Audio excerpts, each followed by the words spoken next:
Bonjour à toutes et à tous, bienvenue et merci de nous avoir rejoints.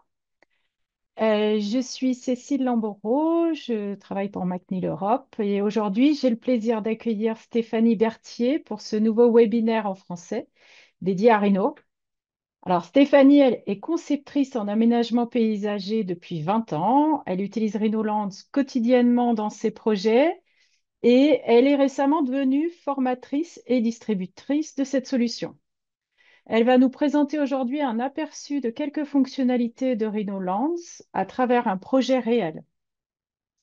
N'hésitez pas à poser vos questions dans le chat tout au long de la session.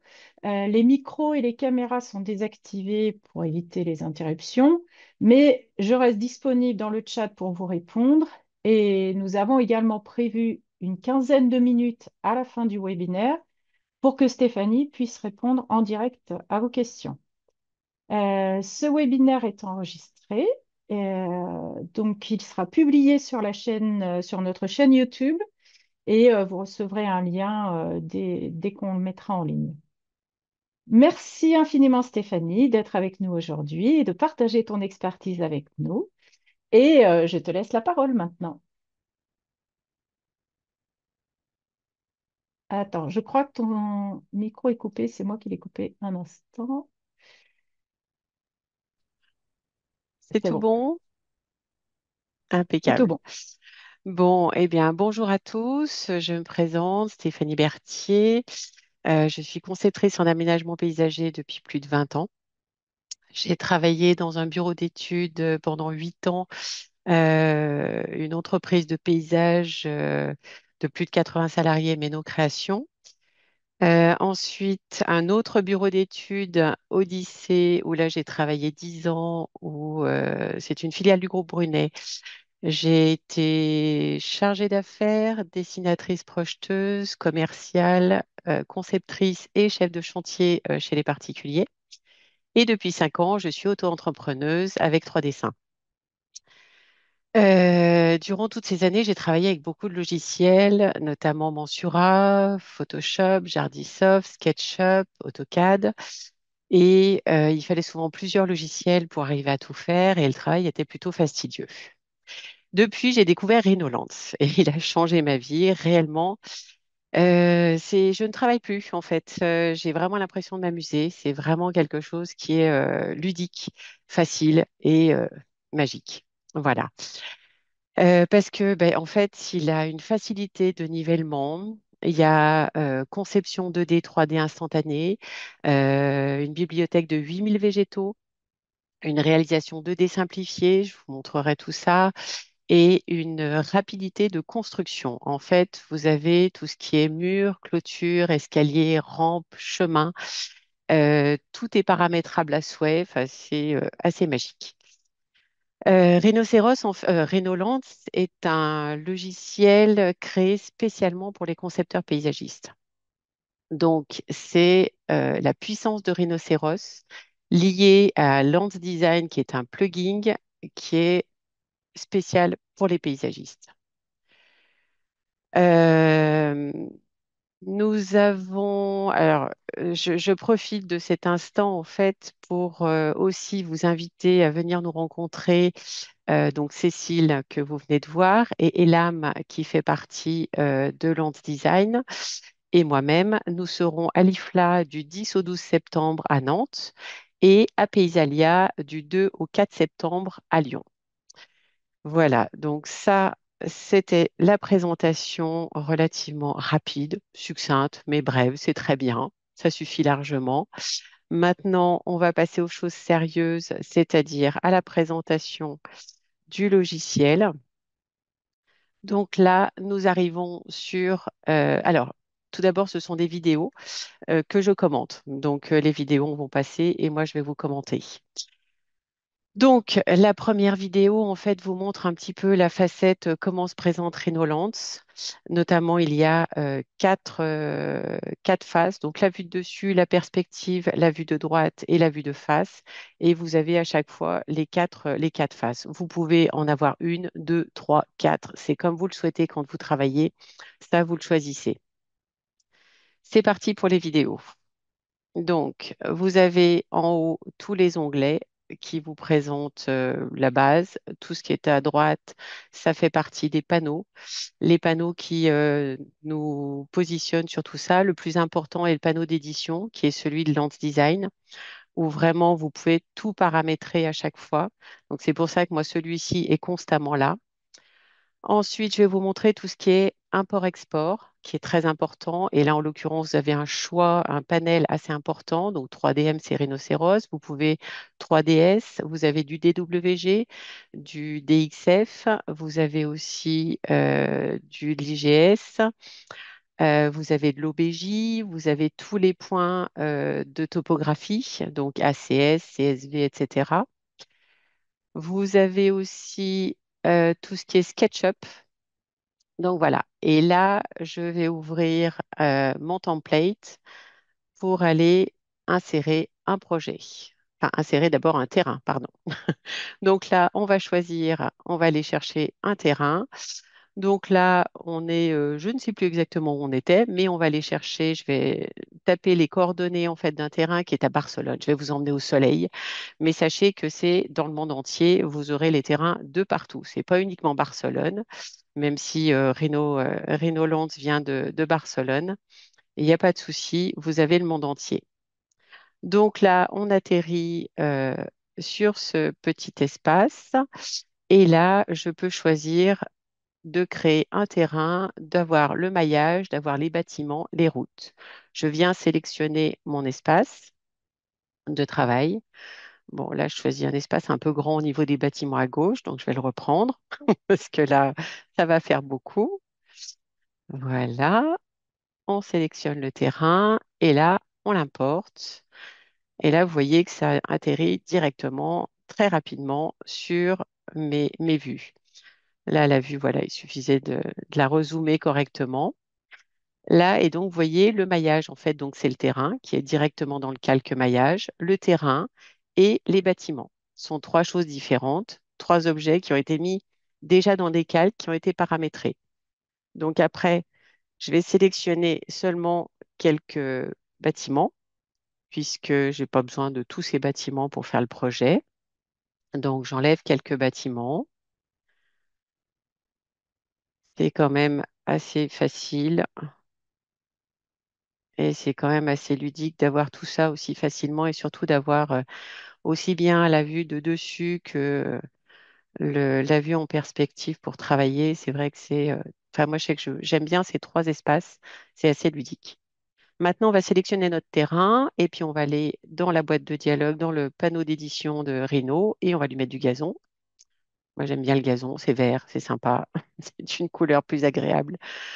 Voilà, déjà on a ça. Et tout ça, c'est paramétrable en fait. Donc, vous pouvez retourner dans l'espace gazon. Vous pouvez même mettre de la texture en plus du matériau. Enfin, voilà, vous pouvez vraiment mettre des effets supplémentaires. Vous pouvez gérer la taille, évidemment, la rotation, etc. Toutes ces choses-là. Tout se gère. Voilà, mon gazon me convient comme ceci. Donc là, on va passer à la suite. Donc là, on passe à la vidéo suivante. Hop, et voilà. Là, on va passer aux choses sérieuses. On va dessiner la route. Donc là, le chemin, moi, j'avais déjà dessiné en amont. Vous pouvez le voir sur le vue de dessus. En fait, j'ai déjà dessiné mon trait. Et en fait, je sélectionne. Donc, j'ai fait l'onglet chemin. Et là, le chemin va se dessiner directement. Bon, après, c'est pas le chemin que je souhaitais. Alors, comment ça marche? Je retourne dans ma boîte d'édition. Et dans ma boîte d'édition, bon, déjà, je lui donne un nom. Parce qu'après, elle est mal faite, mais c'est pas grave. Mon chemin est là. Il est important parce qu'après, j'ai plein de choses à faire. Et donc là, c'est à ce moment-là où je peux, voilà, mon chemin, en fait, non, c'était pas au centre, c'était à gauche. Donc, on le positionne à gauche de ma polyligne, à droite de ma polyligne, en fonction de ce que j'avais décidé au début. Moi, en l'occurrence, c'est bien au centre. Après, je peux choisir mon élévation, la mode de pente, enfin, la méthode de pente, pardon. Donc, elle peut être en fonction du terrain, en fonction du segment, en fonction de l'élévation du début et de la fin. Ça, c'est ce que je vais vous montrer au final, parce que moi, c'est ce qui m'intéressait. Du début et fin du terrain et vous pouvez même choisir la pente. La pente, vous rentrez après dans d'autres critères, donc la hauteur de la pente, le pourcentage, la hauteur, la longueur, l'angle, voilà. On pouvait vraiment tout choisir. Maintenant, moi, c'est le début et la fin de ma courbe parce que j'ai juste positionné, j'ai dessiné ma courbe à plat et j'ai juste positionné mes points au début et en fin correctement. Donc là, maintenant, mon terrain est bon. Maintenant, c'est mon déblai remblai qui n'est pas bon. Donc, on va gérer le déblai remblai du terrain. Donc, on va mettre 15% en déblai et on va mettre 25% en remblai. Ce qui fait que voilà, mon terrain, ma voirie va être bien positionnée avec un déblai et un remblai qui sont cohérents par rapport au terrain. Voilà, je n'oublie pas de mettre les noms parce que c'est important, parce qu'après, il est possible de modifier, en fait, comme tout est modifiable, comme je vous l'ai bien expliqué, il est possible de remodifier après les terrassements et du coup, c'est bien de les nommer pour être sûr de ne pas les perdre après. Après, de toute façon, quand vous les sélectionnez, vous voyez sur votre plan qu'ils sont bien visibles. Maintenant, au milieu, ah oui, je vais vous montrer aussi que bah, votre terrain, il est positionné là, mais en fait, la voirie, non, tout compte fait, je me suis trompée, je ne veux pas que la voirie arrive là. Donc là, voilà, je peux encore prendre ma ligne de voirie et la positionner ailleurs et tout, tout correspond, tout suit. Aussi bien le dénivelé, tout. La route, le déblai, le remblai, tout fonctionne. Maintenant, nous allons faire plusieurs plateaux. Il va y avoir un plateau haut et un plateau bas. Donc, nous dessinons notre premier plateau, c'est ce qu'on appelle du déblai-remblai. Donc là, on sélectionne notre plateau sur notre terrain.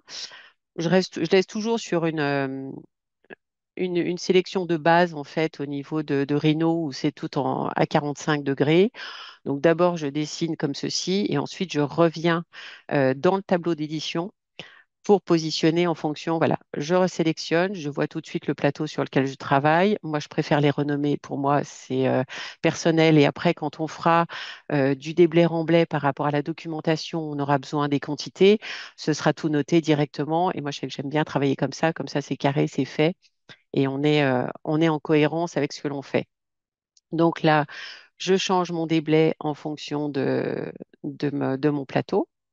Je resélectionne aussi au niveau de la division, puisque la division, ça me permet en l'occurrence de faire des matériaux en plus.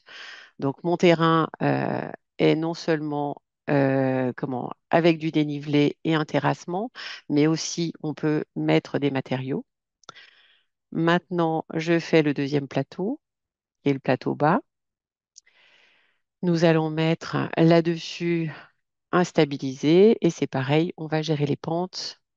On va mettre des pentes moins importantes pour le déblai et le remblai encore moins, puisque du coup, là, on arrive vers la route. J'aimerais un petit talus pas trop pentu vers la route, que ce soit assez accessible et qu'on puisse planter facilement.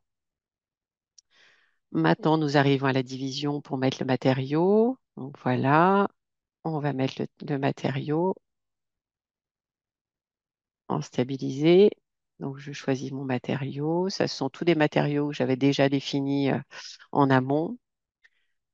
Mais ils sont toujours paramétrables en fait. Quand on retourne dans le matériau, on va dans la texture et on peut tout changer.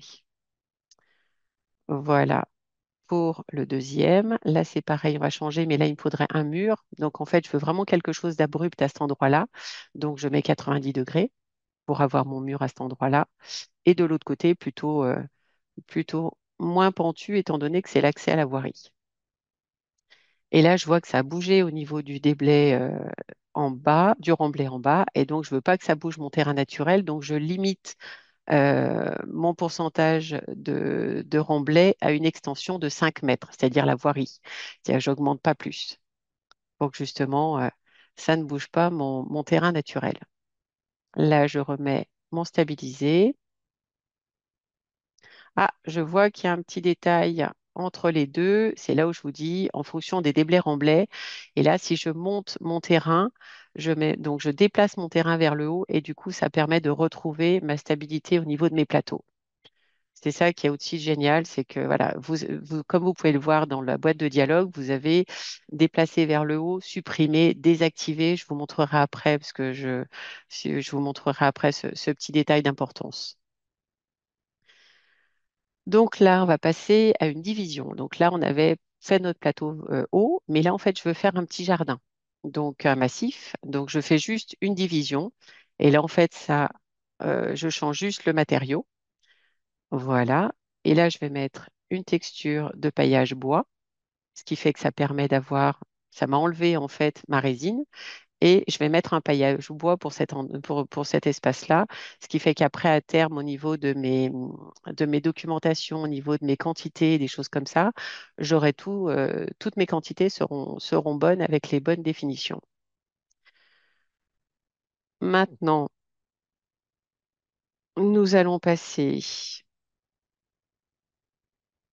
à la rampe au niveau du talus et on va faire ici juste un changement aussi de division.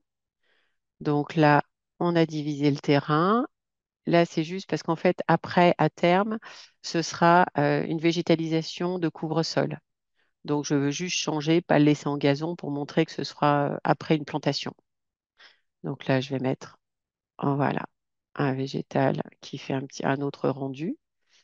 Je vais faire la même chose sur mon talus qui est en bas au niveau de la route. Donc, vous voyez, en fait, ma polyligne de base a été dessinée uniquement à zéro, en fait, hein. Elle n'est même pas sur le terrain, hein. Elle est à zéro, mais la division, en fait, elle se fait automatiquement sur le terrain. Elle se projette sur le terrain.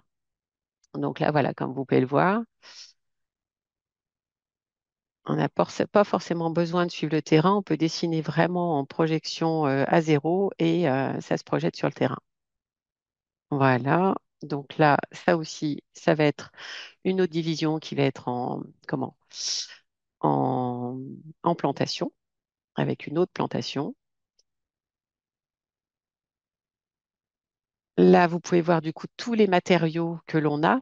Et les matériaux, en fait, à chaque fois qu'on rentre dedans, donc comme vous allez pouvoir le voir sur la boîte d'édition quand je la rallonge, vous avez le nom, vous pouvez la personnaliser, là, vous rentrez directement dans le terracotta, parce que moi, c'est ce que j'ai choisi, mais vous pouvez rajouter d'autres choses. Terracotta, vous pouvez changer la taille, vous pouvez changer la rotation. Voilà. Vous avez la rotation aussi qui est changeante. Ça, bon, c'est relativement basique. Après, alors ça, c'est en fonction de ce que vous avez comme solide. En fonction des solides que vous avez, là, en l'occurrence, c'est à plat, mais vous avez plusieurs choix, en fait, pour la modélisation, mettre les matériaux en place. Et en fonction des matériaux, bah, du coup, il faut choisir parfois du coup plus la boîte que le plaquage. Voilà, ce sont des choses à choisir en fonction. Mais en tout cas, on a un meilleur rendu pour ces choses-là. Ensuite, nous allons passer hop, à faire le mur d'escalier, je crois. Je crois que c'est ça. Je sais plus. Oui, c'est ça, le mur d'escalier. Donc, le mur d'escalier, nous allons passer au niveau. Alors, je me remets aussi au niveau de la vue de dessus, comme ça, vous verrez un petit peu qu'on peut travailler vraiment sur les deux. Donc là, on voit mon mur d'escalier. J'ai fait insertion de mur. Je peux choisir l'épaisseur, la hauteur, centré à gauche, à droite, l'espace lissé, etc. Je vous expliquerai un petit peu après.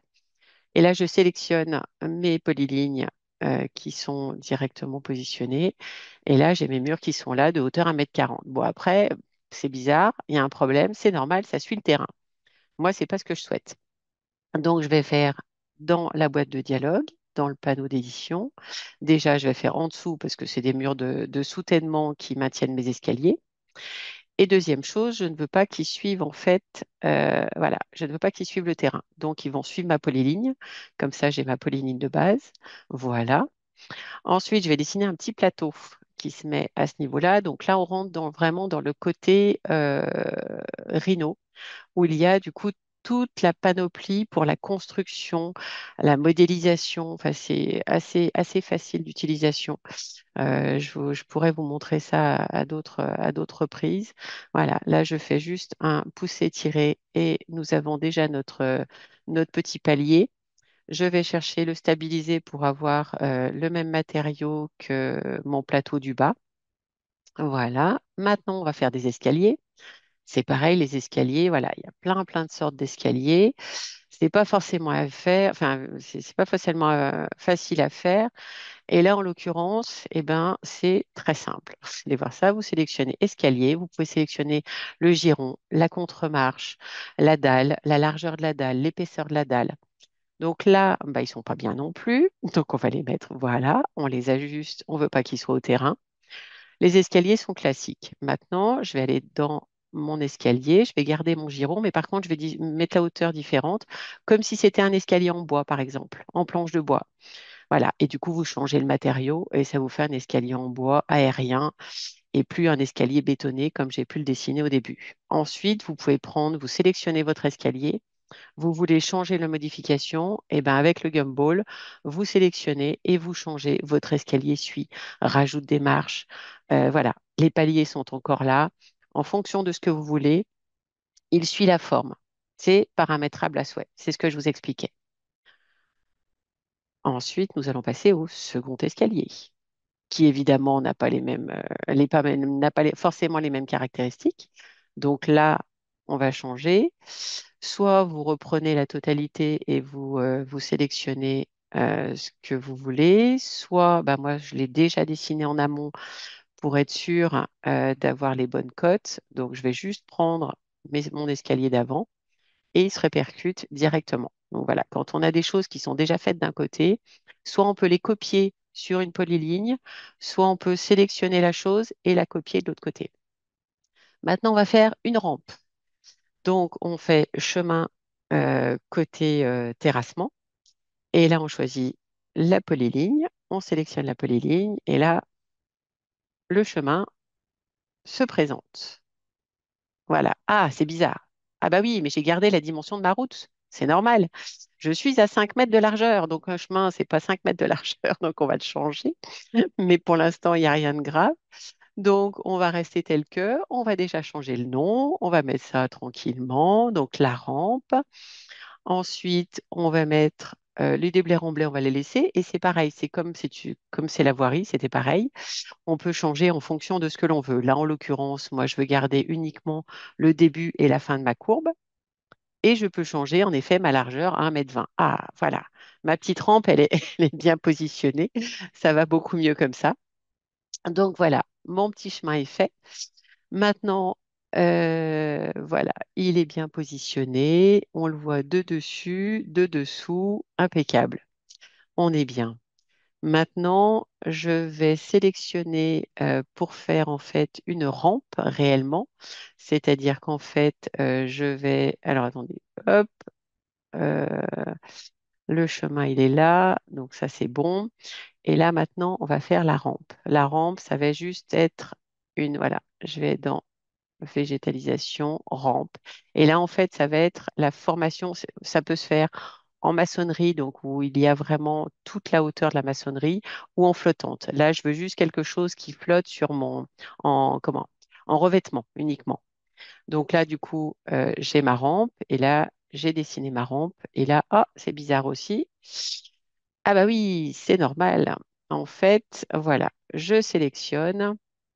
Et là, vous avez la rampe qui est bien positionnée sur mon terrain, mais en fait, vous voyez que c'est tout anguleux. C'est normal. On peut sélectionner la rampe. Il y a plusieurs pans coupés puisque je l'ai fait en polyligne. J'ai fait deux polylignes différentes, ce qui fait que ça fait deux choses que l'on peut choisir.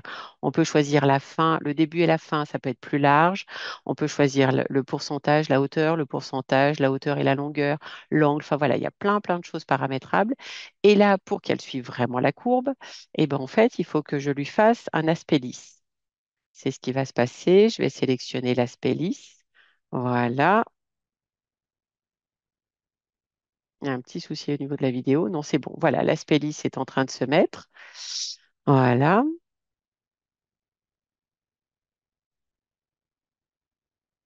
Non, qu'est-ce qui se passe? Oui, c'est les aléas du direct. Je ne sais pas. Voilà, c'est tout bon. Donc là, ma vidéo. Alors attendez, hop, je vais peut-être faire un petit revenir en arrière.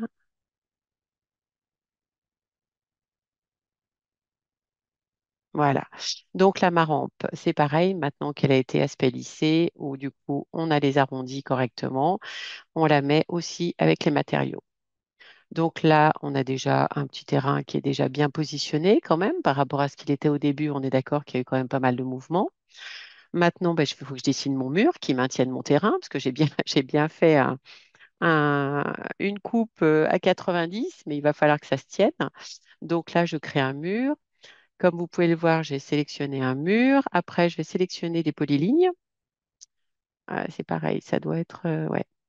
Je vais sélectionner les polylignes. Et là, vous voyez qu'en fait, au niveau des courbes, j'ai deux courbes différentes. Et ça plug au niveau de la vidéo. Et en fait, vous pouvez sélectionner les courbes différentes. Ah,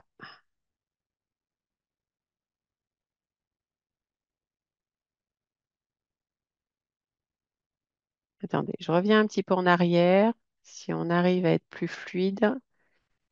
Voilà, donc là, on revient sur notre texture. Excusez-moi, décidément. Voilà, et là, on va arriver vers le mur. Voilà, on va sélectionner nos murs. Et là, c'est pour vous montrer en fait que quand on sélectionne quelque chose, euh, avec la flèche, en fait, avec le curseur, on peut avoir plusieurs choses de sélectionner. Mais en fait, Rhino, le gros avantage de Rhino, en fait, c'est qu'il nous dit, ah bah là, j'ai deux choses de sélectionner. Là, comme vous pouvez voir, il y a une petite boîte de dialogue, menu de sélection, il y a deux courbes différentes. Donc, il y en a une, c'est la courbe dont j'ai besoin, l'autre, c'est pas la bonne. Donc, je sélectionne la courbe dont j'ai besoin et il sélectionne uniquement celle-ci. Et puis là, bah, c'est pareil, ça suit le terrain. Donc, j'enlève pour que ça ne suive pas le terrain. Et après, c'est pareil, sur le mur, vous pouvez choisir un aspect plus ou moins lisse. Là, ici, celui-ci, il faudrait qu'il soit un petit peu plus haut parce qu'autrement, il ne suffira pas pour tenir mon terrain. Et puis là, 14 mètres, bah, ça fait un peu haut, donc on va mettre 1,40 m, ça ira mieux. Voilà, impeccable. Et donc, vous voyez, j'ai mon petit mur en redans qui retient ma terre correctement, un mur arrondi. Voilà, on est relativement bien. Maintenant, on va passer, euh, hop, on va passer au poteau. Et c'est pareil, ma vidéo coupe. Non, c'est bon. Alors là, on va sélectionner en fait des poteaux. Alors, soit on peut les choisir dans la bibliothèque, soit on peut les sélectionner. Mais c'est pareil, ça coupe encore. Vous voyez pas très bien tout ce que je veux vous montrer. C'est quand même dommage. Je vais peut-être revenir un peu en arrière. Voilà, hop, on va remettre. Donc, soit en fait, les poteaux, vous pouvez les choisir, voilà, dans la bibliothèque, soit vous les sélectionnez si vous les avez, vous, dessinés, modélisés déjà avec Rhino. C'est à vous de le décider. Vous faites comme vous voulez. Moi, je l'ai déjà sélectionné en amont. J'ai fait un petit poteau métallique, très simple. Et là, j'ai fait fil pour en fait, voilà, à gauche, vous voyez que je vais sélectionner ma file et du coup, j'ai tous mes poteaux qui sont installés directement. Maintenant, je vais sélectionner, je vais positionner aussi ma file en haut parce que j'ai mes poteaux qui viennent aussi au-dessus de mon talus. Là, je sélectionne mes poteaux parce que c'est pas du tout comme ça que je les veux. Donc là, ils sont tous les 50 centimètres. Moi, je veux qu'ils soient tous les 15 centimètres. Donc après, je peux les mettre, je peux choisir en fonction, je peux mettre seulement que 8 poteaux ou choisir le nombre de poteaux. On peut choisir aussi si les poteaux sont alignés par rapport au début, au milieu ou à la fin, enfin voilà, de notre polyligne. C'est toujours paramétrable. On peut les décaler de la polyligne. Voilà, on choisit notre décalage. Ensuite, on peut mettre plusieurs éléments. Ça, je vous le montrerai après avec le mobilier et avec les végétaux. Mais sur le principe, les garde-corps, enfin les fils, c'est la même chose. Et là, donc, du coup, eh ben, je vais copier sur une autre polyligne. Enfin, du coup, je vais prendre ça et je vais copier d'un autre objet. Voilà, je vais sélectionner ça et copier d'un autre objet. Voilà, pour qu'il soit identique. Ça, c'est fait. Ça commence à prendre forme. Maintenant, on va faire le garde-corps. Alors, le garde-corps, ça, c'est juste merveilleux. Vous allez voir que il y a enfin, que c'est une facilité et un panel de garde-corps qui peuvent se faire et assez facilement. Donc là, vous allez voir qu'on va partir de quelque chose de classique en bois. Voilà, poteau, clôture, classique. OK, je sélectionne ma polyligne. Voilà.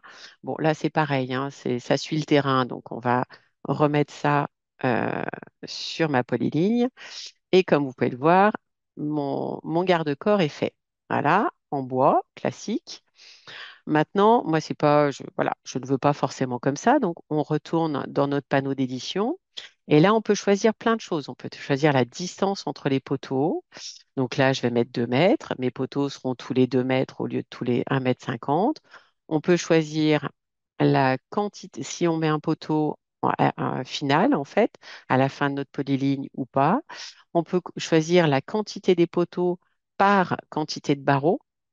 Donc là, vous choisissez votre quantité. Là, en l'occurrence, c'était 32. Donc là, on va changer, je vais en mettre 20. Donc, vous voyez la différence. Voilà, les poteaux ont changé d'espace et tous les 20 barreaux, il y a un poteau.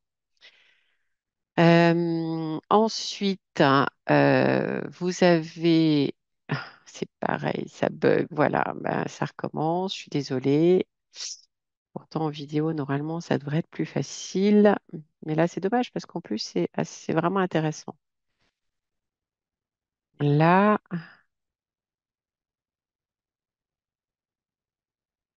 voilà. Donc là, du coup, on se retrouve, bon, on va avancer un petit peu. Ça, on a déjà vu. La distance.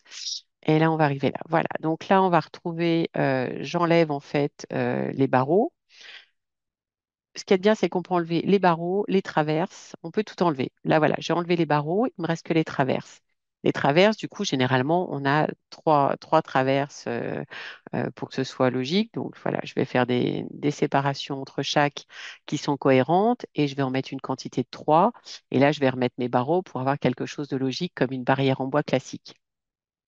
Mais on peut faire d'autres choses. On peut changer la hauteur aussi. Donc, on va mettre un poteau qui soit à 1,20 m, voilà, pour que ce soit plus joli. Après, enfin, on peut changer aussi bien les poteaux que les barreaux. C'est au choix. Là, maintenant, je vais vous montrer vraiment quelque chose d'autre et vous allez voir que c'est très rapide d'utilisation. Je sélectionne un autre poteau dans la bibliothèque et ça bug encore. Euh, voilà, si c'est bon. Donc là, on va garder uniquement les traverses, on va faire des traverses et là, du coup, ça va vous changer très rapidement. La clôture ne sera plus du tout la même par rapport à ce que vous avez vu là. Donc là, on va plutôt faire quelque chose style claustra avec des lames. Et là, du coup, on augmente. Ah, ouais, vous voyez pas du tout, c'est catastrophique, la vidéo. Voilà, vous avez... Non, bah non, ça change pas grand-chose. Je suis désolée. C'est dommage parce que c'est assez sympa là. Le changement est assez étonnant. Voilà, on arrive là. Donc là, on choisit nos poteaux. OK. On choisit, on va dans la clôture. Et là, on choisit, on remet les traverses, les barreaux. On change les traverses. Et là, c'est là qu'on met des traverses du coup plutôt en forme lame. Voilà, on fait plus des traverses en lice, mais on fait des traverses en lame. Et ça permet d'avoir quelque chose, voilà, on les met relativement proche du sol et là du coup on augmente le nombre de lames pour avoir une hauteur de clôture à 1,10 m. Maintenant on a une hauteur de 1,50 m, on augmente les poteaux, on retourne et on augmente nos claustras. Voilà, vous avez pu voir, on a changé de clôture complètement différemment en quelques secondes. C'est vraiment magique. Vous avez un choix de clôture assez fabuleux avec ça. Maintenant, moi, j'avais déjà fait une clôture qui convenait très bien à ce projet. Donc, je vais aller choisir ma clôture qui a été faite aussi rapidement. Mais voilà, je voulais vous montrer un petit peu ce qui pouvait se faire. Donc, voilà, donc je reprends ma clôture et comme le reste, ben, j'ai déjà mes polylignes qui sont positionnées. Donc, je remets mes clôtures là où je veux les mettre. Voilà, positionner de chaque côté des escaliers, ça c'est fait. Voilà. Bon, ça commence à prendre forme. Ensuite, on va passer aux bordures. Oui, parce que notre petite rampe, c'est sympa, mais du coup, sans bordure, c'est pas terrible. Donc là, on va aller dans la modélisation, qui est une fonction vraiment rhinocéros, c'est le balayage. Donc là, je sélectionne ma polyline, je sélectionne ma forme, et là, ah, par miracle, une bordure, voilà, une bordure P1 qui a été créée en 3 secondes. qui suit ma rampe. C'est quand même merveilleux. Je ne sais pas ce que vous en pensez, mais moi, je trouve ça fabuleux. Et puis, alors, oh, ça bug encore. Je suis désolée. La vidéo, ça a des petits soucis. Là, est-ce que ça va être bon? Voilà, donc là, on va avancer. Hop. Et là, on va faire de l'autre côté, on va faire une petite bordure en pavé, parce qu'on va pas faire la même chose des deux côtés. Bon, là, pareil, moi, j'avais déjà dessiné mon pavé, enfin, c'est pareil, avec la modélisation, il n'a pas pour très longtemps. Donc, j'ai dessiné mon pavé en amont. Je clique sur ma polyline. Donc, vous voyez, que je sois en perspective ou par-dessus, c'est exactement la même chose, hein. Je travaille des deux côtés en même temps. Et là, ma polyline m'a créé ma petite bordure pavée. Donc là, je veux diminuer la séparation entre mes pavés. Je veux mettre 12 centimètres. Après, on peut gérer du coup la largeur. Ça nous permet d'avoir aussi plusieurs éléments. On peut aussi la décaler de la polyline, donc on peut la mettre à l'extérieur. Enfin voilà, on a toujours notre choix de paramétrage instantané qui se voit constamment. Comment, le calcul des pavés se fait automatiquement, même en arrondi. Voilà, c'est assez merveilleux pour tout ça.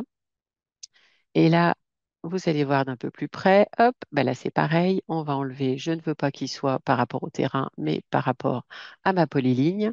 Et voilà, vous avez une bande de pavés qui est de chaque côté de ma petite rampe. C'est quand même assez sympathique de voir ça aussi facilement. Maintenant, nous allons passer à la troisième vidéo. Voilà, donc là j'ai rajouté le petit jardinet et puis le toboggan. C'est des choses que j'avais faites en amont, euh, qui sont faites aussi facilement. Là maintenant, on va insérer des bancs et là j'ai une petite. Non, il faut que je retourne sur mon tableau de dialogue, voilà, et que j'aille mettre ma polyligne où j'ai mes bancs, voilà. Et là du coup, je sélectionne, mes bancs apparaissent. Donc, je suis allée les chercher dans la bibliothèque. Mais bon, c'est pareil. Je peux choisir la quantité que je veux. Là, j'en veux que 5. Et puis, vous verrez après que ça va être encore modulable. Je peux les disposer en fonction de la polyligne, à droite, à gauche, dans l'axe, comme je veux. Là, je veux deux choses parce qu'en fait, je veux mettre des lampadaires, un éclairage. Donc là, je vais chercher mon éclairage que je viens positionner en quinconce. Et là, en fait, du coup, on peut rajouter plein d'éléments différents. Ça permet de mettre des choses en quinconce comme ceci. C'est assez intéressant. Maintenant, je vais mettre une poubelle. Donc voilà, je sélectionne la polyligne aussi. Et là, je vais vous montrer qu'on peut les mettre encore autrement. Donc là, sur le même principe, on resélectionne, on peut les mettre aussi décalés de l'axe. Et bon, j'en ai pas besoin de 6. En revanche, on peut mettre, donc là je les redécale de l'axe pour vous montrer d'un côté ou de l'autre. De toute façon, on rajoute moins pour être à l'opposé. Voilà. Et là, en fait, moi, ce que je veux, c'est plutôt une séparation. Bon, déjà, j'en veux pas autant et je veux juste une séparation parce que je les veux vraiment décaler l'un de l'autre. Et en fait, à 14 mètres, ça va très bien. Donc, je remets mes 14 mètres centrés et comme ça, je suis relativement proche des bancs de chaque côté et c'est voilà, c'est assez sympathique. Maintenant, nous allons passer à la végétation. Donc, la végétation, nous arrivons au-dessus sur notre massif en haut. Là, nous allons aligner des arbres. Donc, on fait fil de plantes. Là, on va choisir dans la bibliothèque de plus de 8000 végétaux. Soit on écrit directement, soit on peut choisir en fonction de ce que l'on a. Donc, si c'est des fruits attractifs, l'ensoleillement, etc., etc. Après, une fois qu'on a choisi notre végétaux, on peut choisir la taille et on vient sélectionner en fait la polyligne. La polyligne, comme vous pouvez le voir, les végétaux sont positionnés. Et là, je vais me retrouver comme tout à l'heure parce que je veux plusieurs végétaux. Je ne veux pas qu'un, je ne veux pas qu'une seule file d'arbres. Donc, je vais mettre deux végétaux. Je vois que les végétaux ont été positionnés. Je change le second. Je choisis autre chose. Je crois que c'est un prunus que je vais prendre. Ouais, prunus cerulata. Ouais, prunus. Voilà. Le prunus cerulata. Et comme vous pouvez le constater, en fait, il y a quelque chose aussi d'assez génial chez Rhino, c'est qu'en fait, il n'y a rien de régulier. Et moi, ça, j'adore. Et ça, on peut le choisir justement en fonction de la variation naturelle et de la rotation. Là, vous avez des végétaux qui sont similaires, dans le même sens. Il n'y a aucun changement. En changeant la variation, vous pouvez mettre des variations de 30, de 50% et une rotation aléatoire. Ce qui fait que bah, quand on a ces végétaux, alors je crois qu'ils sont cochés naturellement, en fait, directement à la base. Je trouve ça tellement plus naturel. Pour moi, un jardin, c'est naturel. Il y a rien de similaire. Et là, en l'occurrence, ben, c'est ça. Il n'y a rien de similaire et c'est ce que j'apprécie aussi chez Rhinolance. Voilà, donc mes végétaux, ma haie est positionnée. On peut choisir, donc je remets à 30 parce que ça suffit largement. 50, ça fait un petit peu beaucoup. C'était pour vous montrer. Maintenant, on va choisir une petite haie qui vient sur le côté aussi, au-dessus du talus. Donc là, on reprend, soit on choisit dans la bibliothèque, on prend donc un laurier, on sélectionne le laurier, accepter, OK, bah là, c'est pas la peine. OK, je sélectionne ma polyligne, on a nos végétaux. Là, maintenant, on reclique dessus, on choisit le nombre de végétaux que l'on souhaite. Là, c'est pareil, j'aimerais bien que ce soit en quinconce, donc je vais choisir un autre végétal. Là, c'est dans la liste que j'avais déjà présélectionnée des végétaux. Voilà. Et là, vous pouvez en mettre moins. C'est à vous de décider. Voilà. Là, on est pas mal. Ça commence à ressembler à quelque chose. Là, maintenant, on va faire du couvre-sol. Mais du couvre-sol, en fait, non, ça va pas être vraiment du couvre-sol. Je vous montrerai après vraiment le couvre-sol. Là, on va faire une forêt, mais forêt de vivaces. Alors, dit comme ça, c'est bizarre, mais c'est vraiment. Alors, vous pouvez faire du coup la même chose en faisant vraiment une forêt. Là, moi, c'est plantation de vivaces relativement en forêt, en fait. Donc, voilà, en couvre-sol. Donc là, je vais choisir de l'érigeron. Je sélectionne mon érige-rond, je le positionne, je vais chercher mes polylignes, voilà, qui sont de chaque côté de mon toboggan. Vous allez avoir l'érige-rond qui va arriver, voilà. Et donc, l'érige-rond, maintenant, j'en veux bien d'autres, hein, parce que les vivaces, c'est sympa, mais quand il y a plusieurs végétaux. Donc là, je choisis, c'est pareil, on peut toujours choisir tout ce que l'on souhaite en fonction des matrices. Là, je veux prendre 5 végétaux différents. Donc, vous allez voir, ils vont apparaître dans la petite tableau d'édition. Là, je vais prendre aussi donc du Délosperma. Ensuite, on va faire un petit mélange sympa. On va prendre du géranium. Vous voyez que ça change instantanément et sur la 2D, enfin sur la vue de dessus que sur la vue en perspective. Donc là, l'ophiopogon. Et pour finir, on va mettre un peu de pervenche. Voilà. Et là, vous avez vos végétaux qui sont positionnés déjà en aléatoire. C'est pareil pour moi. Les végétaux en aléatoire, c'est beaucoup plus naturel. Et là, par contre, on va vraiment faire du couvre-sol. De ce côté-là, ça va être du couvre-sol. Donc là, on va sélectionner dans les végétaux couvre-sol. Là, on va aller chercher de la pervenche, pareil. Alors là, je suis avec rendu, mais je vais prendre tout. Ce sera plus simple. Voilà, j'ai ma pervenche qui est là. Et là, du coup, je vais vraiment avoir un couvre-sol. OK, j'ai ma densité au mètre carré. Et là, comme vous pouvez le voir, j'ai sélectionné ma polyligne. Et là, comme vous pouvez le voir, j'ai vraiment mon couvre-sol qui est positionné. J'ai vraiment mes petits végétaux qui sont là. Voilà, à 6 mètres, à 6 unités au mètre carré. Ça, c'est dessiné. Maintenant, je vais vous montrer un petit peu. Alors, les végétaux, déjà, juste une plante par une, tout simplement, parce que là, jusqu'à maintenant, je vous ai montré souvent beaucoup de choses. Mais là, c'est juste une seule plante. Donc là, pareil, on a la variation, on a la rotation naturelle. On peut choisir l'âge de la plante. Donc là, comme vous voyez, elle est relativement petite. Mais c'est pour vous montrer qu'en fait, les végétaux, quand on les positionne un à un, quand ils sont positionnés directement sur le terrain. Voilà. Donc en fait, tout se fait instantanément sur le terrain. Tout ce que j'ai dessiné, c'était sur le terrain, automatiquement.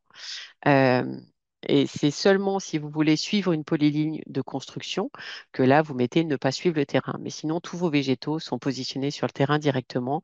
Et comme vous voyez avec la variation, automatiquement, ils sont positionnés et en rotation et en grosseur avec comment, des grosseurs différentes, ce qui fait qu'il y a vraiment ce côté, entre guillemets, naturel des végétaux. Donc là, c'était juste pour vous montrer que ça se positionnait directement. Je vais les supprimer puisque j'avais déjà prévu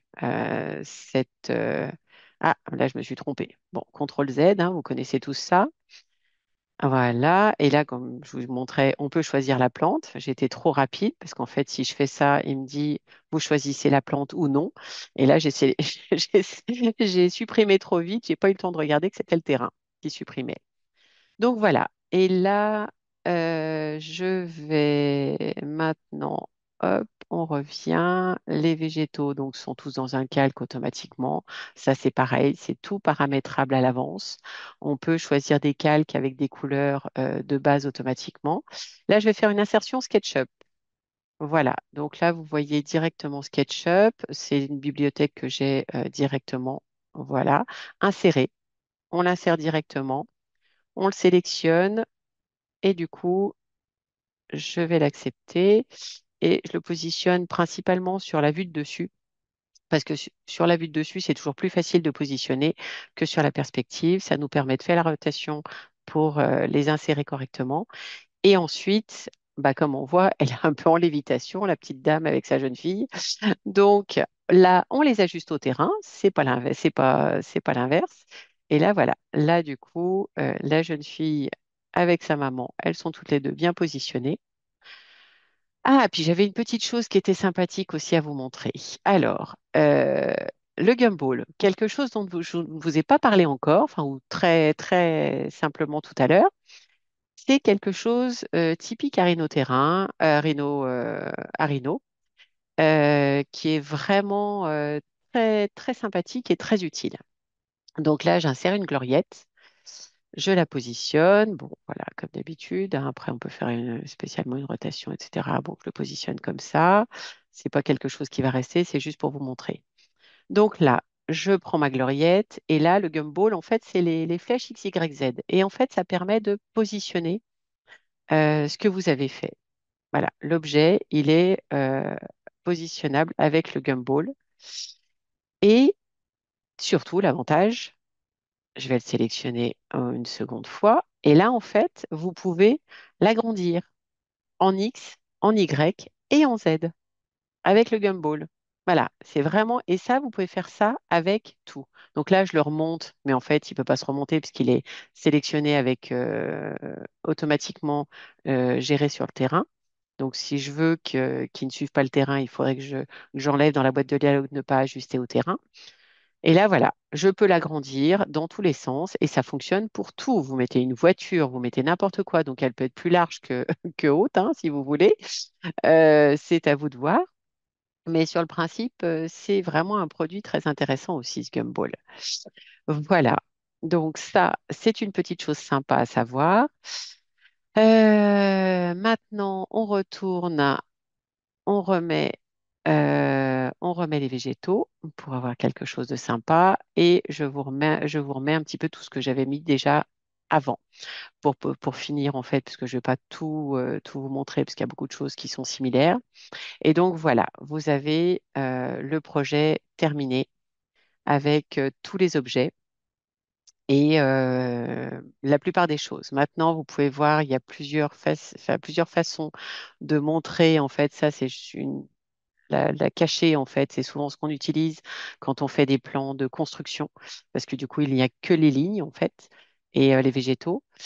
Et voilà, le rendu, bah, c'est généralement ce qui est le plus sympathique à montrer et puis à dessiner.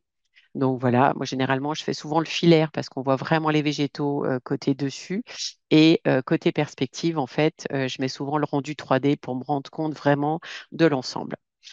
Voilà, on a fait le tour du projet. Donc je vais fermer ça. Maintenant, Si vous avez des questions, eh bien, c'est le moment.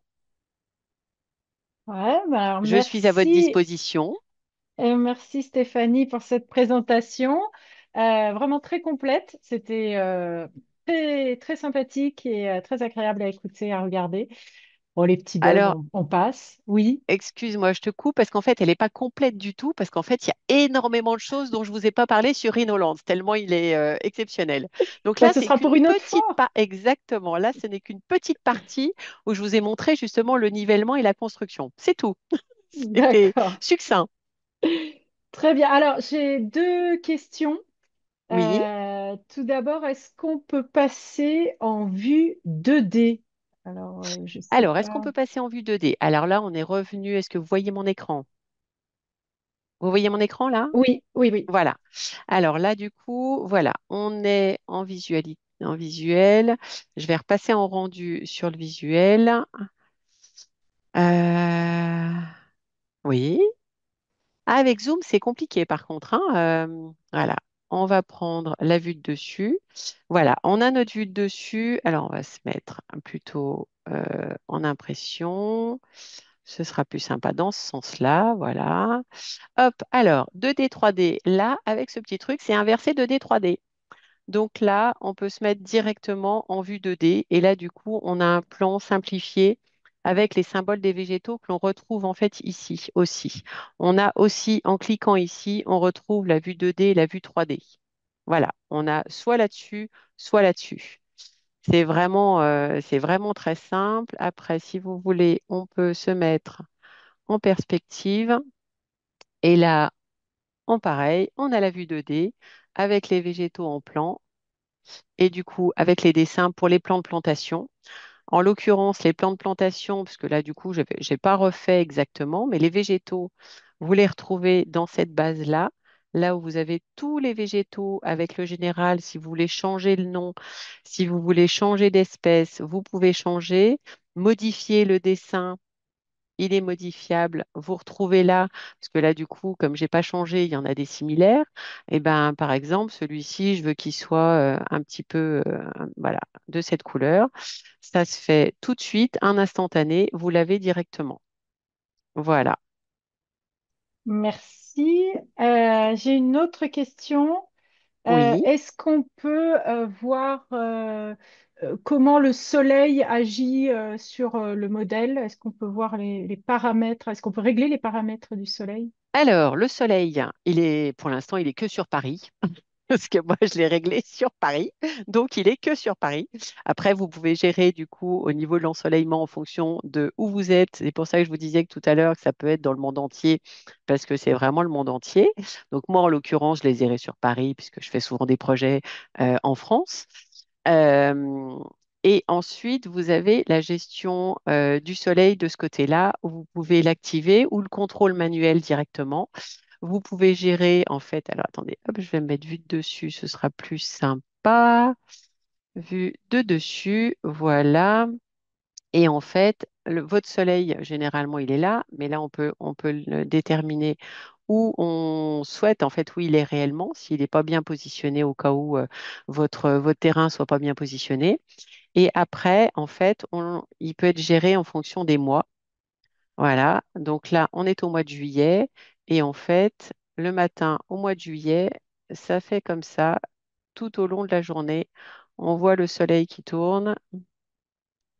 Voilà, quand il est au zénith et jusqu'au soir quand il va se coucher.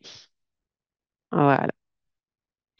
Donc oui, oui, il y a le paramétrage du soleil en fonction des mois, en fonction du positionnement, etc., qui est assez sympathique et voilà. Alors ensuite, Ensuite, j'ai deux autres questions encore, oui. ou peut-être même plus. Alors, Oh, est-ce qu'on c'est bien. peut importer nos relevés topographiques faits avec la station directement sur le logiciel? Alors, c'est ce que je fais, moi, hein. Donc, moi, c'est des points CSV que j'importe.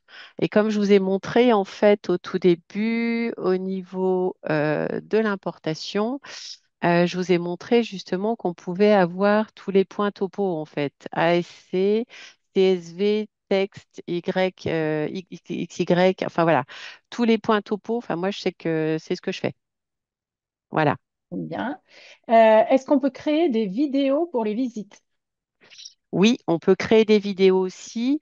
J'ai pas de vidéo là tout de suite, mais si vous envoyez votre mail ou si dites-moi, on va prendre le mail et puis du coup, moi, je vous enverrai ça où on peut faire une petite démo. C'est ce qui s'appelle l'animation ici, où en fait, il faut juste faire une polyligne, une courbe plutôt, c'est mieux d'ailleurs qu'une polyligne, et vous sélectionnez votre chemin et en fait, vous faites la lecture. Et du coup, on se balade dans le projet. Donc ça, oui, oui, c'est possible. Est-ce qu'il est possible de calculer les cubatures de terrassement? Bien sûr. Bien, ah, mais on va pas avoir de questions où ça va être non derrière. Alors, dans documentation, vous avez, parce que là, je vous dis, j'ai montré vraiment qu'un petit panel de tout ce qui existait. En fait, vous avez toutes les listes de terrain, etc. Alors, attendez, hop. Je sais plus, parce que moi, je le fais pas très souvent, mais si, il y a. Les cubatures, c'est les listes. Bah, si, de toute façon, c'est dans les listes de terrain. Alors, on va le faire liste de terrain ici. On va se mettre en vue de dessus, ce sera plus simple. Voilà, ma liste de terrain, elle arrive. On va se mettre en vue de dessus. On va changer un peu. Hop. Hop, comme ça, vue de dessus. Hop, là. Voilà. Et alors, liste des terrains. Que je me trompe pas, parce que pour moi, non, c'est voilà, ça y est, je vais y arriver. Voilà. Diviser, ajuster le terrain. Et là, bah si, pourtant, calcul de déblai-remblai. Où est-ce qu'il est, calcul de déblai-remblai? Documentation. Bah, ça doit être dans liste de terrain. Ça doit être ça. Hop, voilà, volume, remplissage. Donc là, on arrive. Vous avez donc tout ce que j'ai fait ici. C'est pour ça que je vous disais qu'en fait, il fallait mettre des noms sur les terrains quand on les liste. Hop, alors attendez, hop, ça vient là.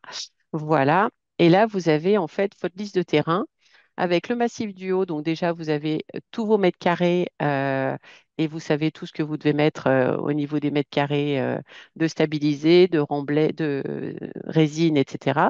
Et vous avez toutes les cubatures. Alors, je sais que le volume de remplissage et le volume de creusement, il va y avoir une modification au niveau des termes, mais ça va se faire bientôt. Ce sera dans la prochaine release. Voilà, il y a eu une petite mise à jour. Mais sur le principe, voilà, vous avez tous les déblais remblais. Bien, merci. Alors, est-ce qu'on peut insérer un projet depuis Mensura, projet linéaire ou terrassement? Alors ça, j'avoue que je ne sais pas. Pourtant, j'ai travaillé sur Mensura, mais j'ai pas de projet Mensura. Bah, de toute façon, si, ça peut être du DWG, puisque Mensura peut être envoyé en DWG. Donc, ça peut être envoyé sur Rhino. Il n'y a pas de souci, puisque du DWG est lu par Rhino, donc il n'y a pas de souci. Très bien. Alors, pour la dernière question, Christophe, je ne sais pas si on pourra répondre ici, mais sinon, voilà, on étudiera la question. Donc, Christophe nous dit, j'utilise le logiciel depuis 3 ans sur des projets urbains de plus grande envergure. J'arrive très vite à des fichiers de plus de 150 mégas, notamment avec des forêts vivaces et des textures. Comment Mhm. faites-vous pour alléger? Ah, alors ça, je pense qu'il faudrait mieux voir. Oui, alors moi, je ne suis pas apte à ce genre de choses.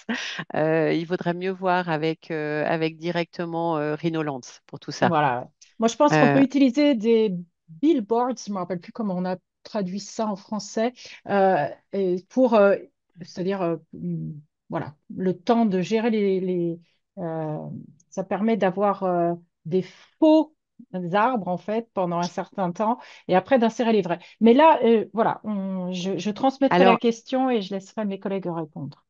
après, au niveau des végétaux, c'est vrai quand il y en a beaucoup, au niveau du travail, ce qu'il y a de plus facile, c'est en effet de travailler sur le filaire.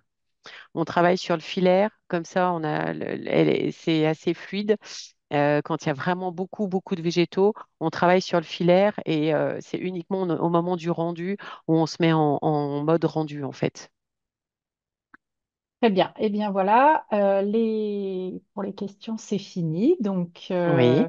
merci pour cette présentation. Alors, Eh bien, merci à vous. voilà, si vous avez d'autres questions qui vous viennent après, donc on vous laissera les coordonnées je peux vous les mettre un instant si je retrouve. Euh, voilà, je vais copier les, les coordonnées de, de Stéphanie, donc son site web, son adresse mail, voilà, Alors elles voilà. sont à l'écran. Maintenant, Et je voilà, vous bah, les si tu mets veux. dans le chat. Hop. Et puis, il y a aussi l'adresse pour télécharger. Ah non, ça va pas fonctionner. Tout le monde. Hop. Voilà. Parce que du coup, il est possible de télécharger Rhinolands pendant 3 mois gratuitement pour le tester. Et après, si vous avez des questions, n'hésitez pas à me les envoyer, soit sur mon adresse mail, soit par téléphone. Enfin voilà, vous trouvez mon téléphone sur l'adresse mail aussi, sur mon site, pardon. Et puis voilà, je suis à votre disposition. Je vais certainement prévoir d'autres webinaires justement pour essayer de vous expliquer un petit peu vraiment tout le panel que qu'offre Renolands, qui est vraiment intéressant et ludique. Voilà. Et bien voilà, maintenant ce webinaire est terminé. Merci Stéphanie et merci tout le monde d'avoir participé. Merci à vous. Bonne Au revoir. soirée. Au revoir.